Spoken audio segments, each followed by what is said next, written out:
So you have a bike with tubeless ready rims, but you haven't got any tubeless tyres. Stick around and join me in setting my bike up.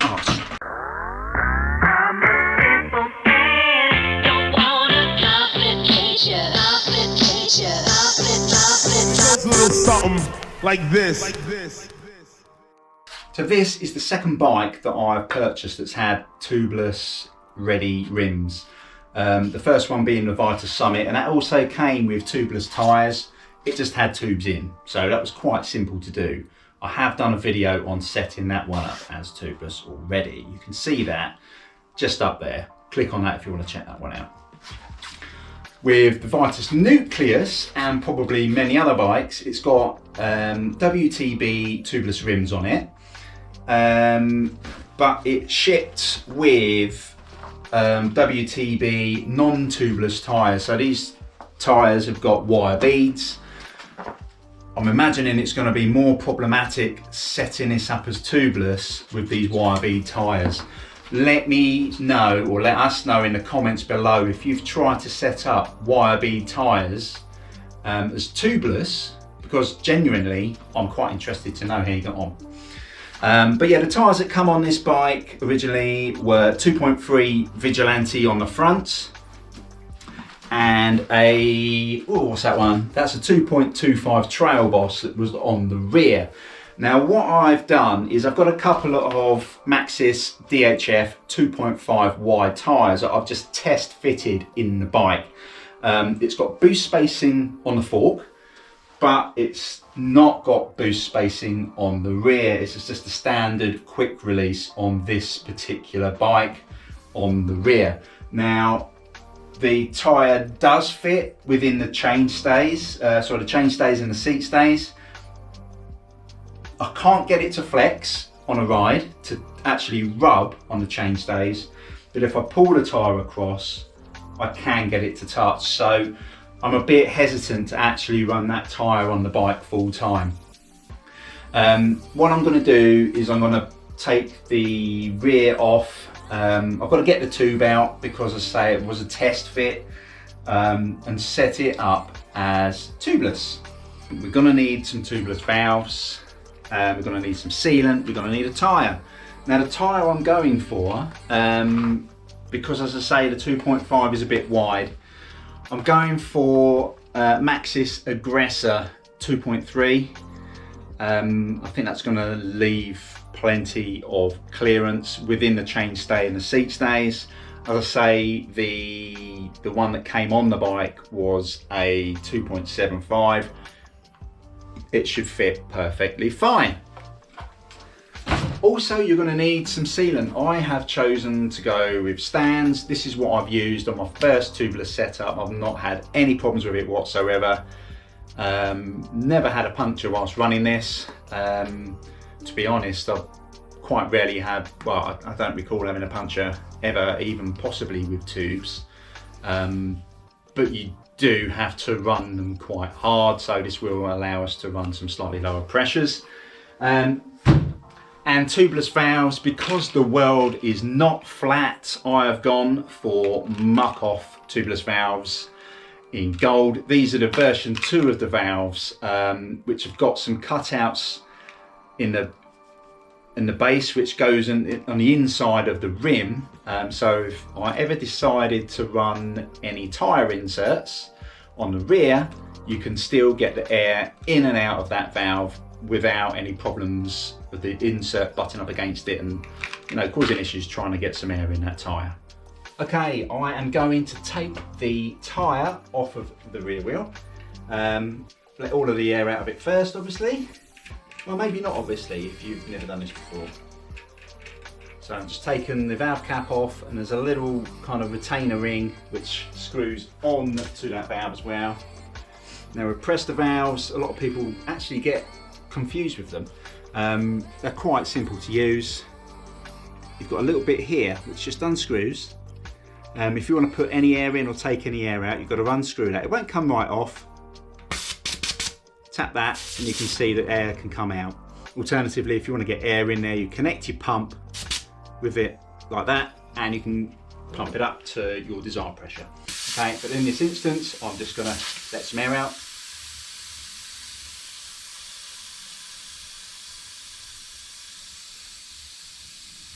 People also have a problem getting the WTB tyres off of the rims.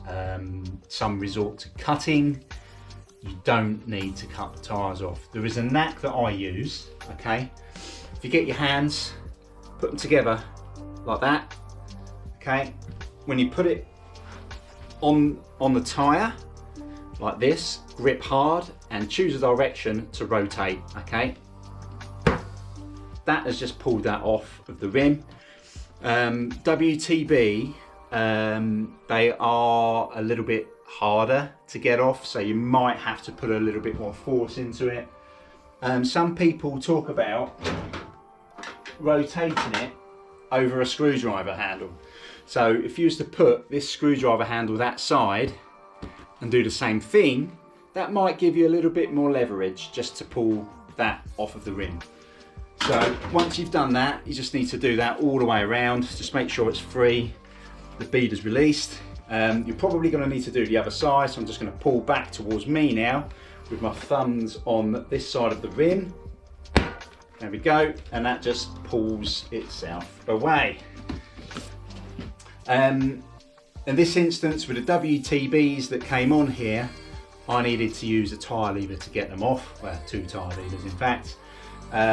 Sometimes you can get a tubeless off without the need of using said lever. Now I know I have got my tube in here as well, just taking it all off at the same time because I've got a feeling, I've done the front wheel already, I've got a feeling that the tube might be slightly stuck in here. Yeah, it is. Just where it's had tubeless sealant in there before, but do you know what, I might as well just leave that in there because I'm not using this tyre.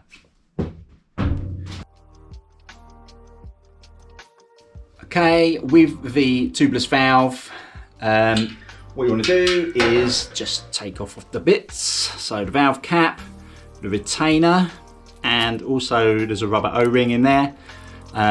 Choose the rubber base that you think is going to best suit your inner rim profile, and then poke it through where your valve is going to go. You want to then put your O-ring on and your retainer. Now this doesn't need to be done up excessively tight. I'm going to do it as tight as I can with my fingers. There is a hole in here for an Allen key, but I'm not quite sure as to why you would need that. Now I like to have mine set up so the logo, the Maxxis logo, is facing out both sides, as you can see just here. It doesn't matter where it faces, to be honest, but that's where I want it to be. Right, here's my new tyre, my Aggressor 2.3. Sadly, tyres are still coming with like too much plastic and stuff. I mean, this is plastic, the packaging, and it's got a zip tie there, which is obviously plastic. Now, if you're clever, you can reuse that zip tie. You can poke a tiny screwdriver in there just to release the clip, but if you cut it quite near the ends, like so, you can push that all the way through, and then you've got a zip tie that you can just chuck in the drawer, and that might help you out when you are in need. Right, let's get that from there. Try and put this in kind of shape that it ideally needs to be in. A circle. Make sure you can also identify the rotation. Quite a few tyres do come with a rotation arrow on them. So this has got one there, the rotation arrow, so that would go over the top towards the front of the bike. Okay. Another way to work it out with Maxxis tyres, at least, and possibly other brands, not entirely sure, the actual name of the tyre, so the Aggressor side, and it's got your EXO, Tubeless Ready, Double Down, EXO Plus, what have you on there, would be on the drive side of the bike. Okay, so where your pedals and your chain are, that's the side that it would be. Right, let's get this tyre on the rim. I like to have it set up so where the Maxxis logo is, I like the valve to be on the second part of that first X at the bottom. That I feel is pretty much the middle of the logo. Okay, I don't go in between the two X's because I feel it's not quite central. So let's put that about there. Hopefully we've got a little bit of wiggle room once it's on the rim. So I'm just going to literally try and pull this on all the way around. If you need to use a tyre lever, use a tyre lever. Just make sure it's a plastic one. Don't use a metal one that could damage your rim. There we go. How's that looking there? Okay, so that valve is still, I'd say, on the second part of the bottom of that first X. So yeah, I'm a happy man with that. People who run this tyre do actually say that the rolling resistance is not as much as what Maxxis say it is. So it'll be interesting to see if it is quite fast rolling here. So now you want to add your sealant. So as I say, I've got stands, no tubes. Give it a good old shake. Work out how much you're going to need for your tyre. So it does say on the back. Okay, I'm just going to put something down on my carpet just in case I get a bit of a leakage.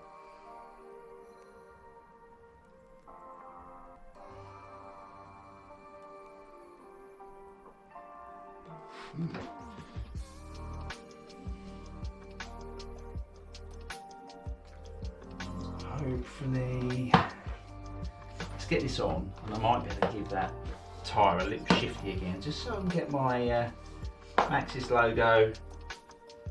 Damn, it keeps popping off. My Maxxis logo and my valve exactly where I want them.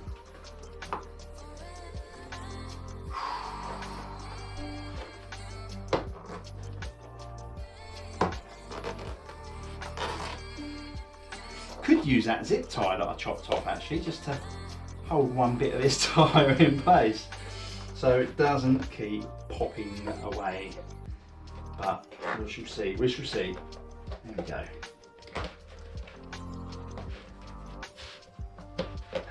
Right, so that's on. I'm just going to try and pull the beading to the outside of the rim, at least on one side of the tyre, just to try and maybe help to get it to seat.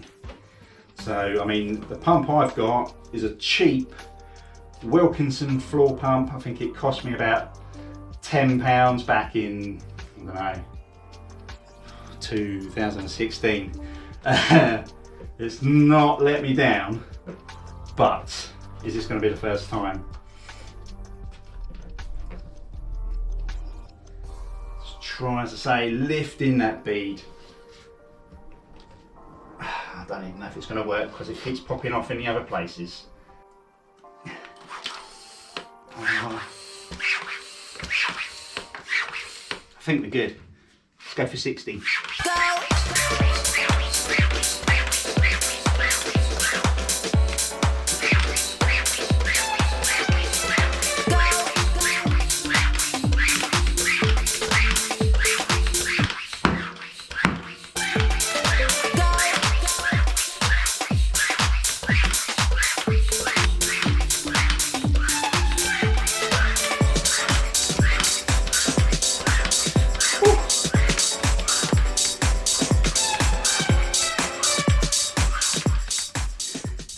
Go 60 psi from my lovely from my Wilkinson's £10 floor pump. Probably gone up by now. So what I'm going to do is just make sure But all around the outside you've got a little line. Make sure it's evenly spaced all the way around the rim. If it appears to be quite close to the rim or disappears under the rim at any point, that bead is not seated correctly. So this appears to be okay. Just going to give it a bounce all the way around.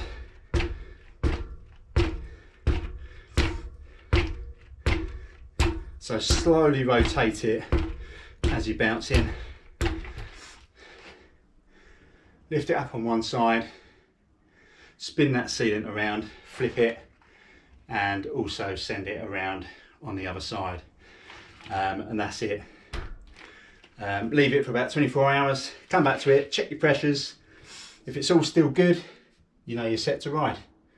So there we go. Thank you for joining me on my tubeless journey on this occasion. If this has helped you out, please let me know in the comment section. If you've got any advice for me next time which may make my life easier, please also let us know down there. If it has been helpful for you, please consider giving it a like. Don't forget to subscribe so you don't miss out on any future content. And until next time, my bike up arse.